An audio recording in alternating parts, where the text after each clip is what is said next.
Hello everyone, আসসালামু আলাইকুম। ঈদ উপলক্ষে আজ আপনাদের সাথে খুবই মজাদার একটা ডেজার্টের রেসিপি শেয়ার করব। আর এটা হচ্ছে লাচ্ছা সেমাইয়ের পুডিং। আর এই পুডিংটা এত বেশি মজা, আপনারা একবার হলেও বাসায় ট্রাই করবেন। তো প্রথমে হচ্ছে আমরা লাচ্ছা সেমাইটাকে একটু ভেজে নেব। এর জন্য একটা প্যানে আমি 1 টেবিল চামচের মতো ঘি দিয়ে দিলাম। এরপর এর মধ্যে 1 কাপ পরিমাণ লাচ্ছা সেমাই দিয়ে দিলাম। প্যাকেটের অনেক সময় ঘিয়ে ভাজা লাচ্ছা সেমাই আলাদা করে পাওয়া যায়, তো সেগুলো ইউজ করলে ভেজে নেওয়ার প্রয়োজন নেই। আমি এখানে বনফুলের লাচ্ছা সেমাইটা ইউজ করেছি। এখন লো হিটে এটাকে ভেজে নিতে হবে আর অনবরত নাড়তে হবে যাতে নিচে পোড়া লেগে না যায়। যখন এরকম একটা কালার চলে আসবে তখন এটাকে চুলা থেকে নামিয়ে নেব। এবার হচ্ছে পুডিংয়ের জন্য ক্যারামেল রেডি করে নেব। এর জন্য একটা প্যানে 1/3 কাপ পরিমাণ চিনি দিয়ে দিলাম। এখন এর মধ্যে খুবই সামান্য একটু পানি দিয়ে দেবো, এই আধা টেবিল চামচের মতো হবে। এবার চুলা আঁচ মিডিয়ামে রেখে চিনিটাকে ক্যারামেল করে নেব। কিছুক্ষণ পর পর প্যানটাকে এভাবে একটু ঘুরিয়ে দেব। আমি একটা পাউন্ড কেকের মোল্ডে হচ্ছে আজকে পুডিংটা রেডি করব। তো ক্যারামেলটা রেডি হয়ে যাওয়ার পর মোল্ডের মধ্যে সমানভাবে ছড়িয়ে নিয়েছি। এখন উপর থেকে কিছুটা খেজুর কুচি আর কিশমিশ দিয়ে দেব।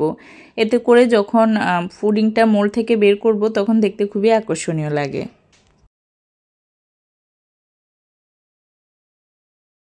এবার আগে থেকে ঘিয়ে ভাজা লাচ্ছা সেমাইটা সম্পূর্ণটা দিয়ে দিচ্ছি।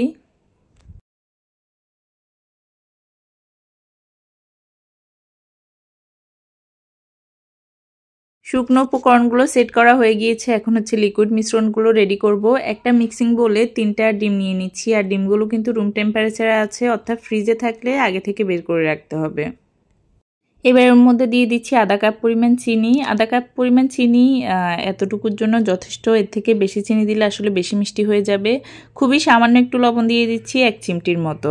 নর্মালি ডিমের পুডিংয়ে কিন্তু আমরা লবণ দিই না, কিন্তু এটা যেহেতু লাচ্ছা সেমাইয়ের পুডিং একটু লবণ দিলে দেখবেন টেস্টটা অনেক বেশি ভালো আসবে। এখন একটা হুইস্কের সাহায্যে সবগুলো ভালো করে মিশিয়ে নিচ্ছি। এবার এর মধ্যে তরল দুধ দেব। আমি আগে থেকে দুধটাকে জাল করে ঠান্ডা করে নিয়েছি। আমি আধা লিটার পরিমাণ তরল দুধকে জাল দিয়ে একটু ঘন করে নিয়েছি, তবে একেবারে যে অর্ধেক করে ফেলেছি এমন না। দুধের হচ্ছে 4 ভাগের 1 ভাগ অংশ জাল দিয়ে একটু কমিয়ে নিয়েছি। এখন হচ্ছে সম্পূর্ণ দুধটা পুডিংয়ের মিশ্রণে দিয়ে দেব। এবার আবার হুইস্কের সাহায্যে সবগুলোকে ভালো করে মিশিয়ে নিচ্ছি।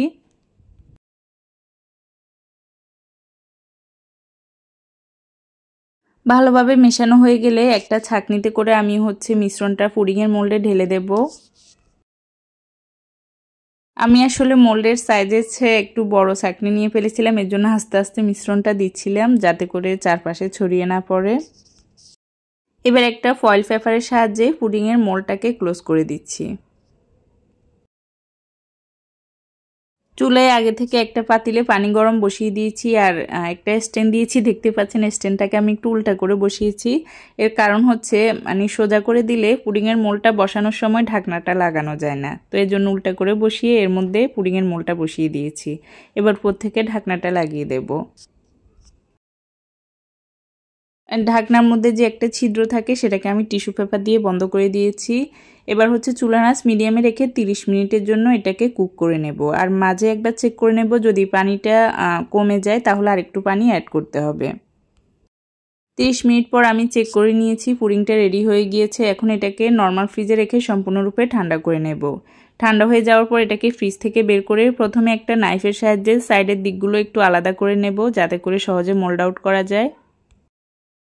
এবার উপরে একটা প্লেট বা ট্রে বসিয়ে সুন্দর করে মোল্ড থেকে বের করে নেব। এখন অনেকের মনে প্রশ্ন থাকতে পারে যে আমরা পুডিং তৈরি করার পর যখন মোল্ড থেকে বের করি চারপাশে দেখা যায় ক্যারামেলটা ছড়িয়ে যায়, তাহলে এটা এত শুকনা কিভাবে?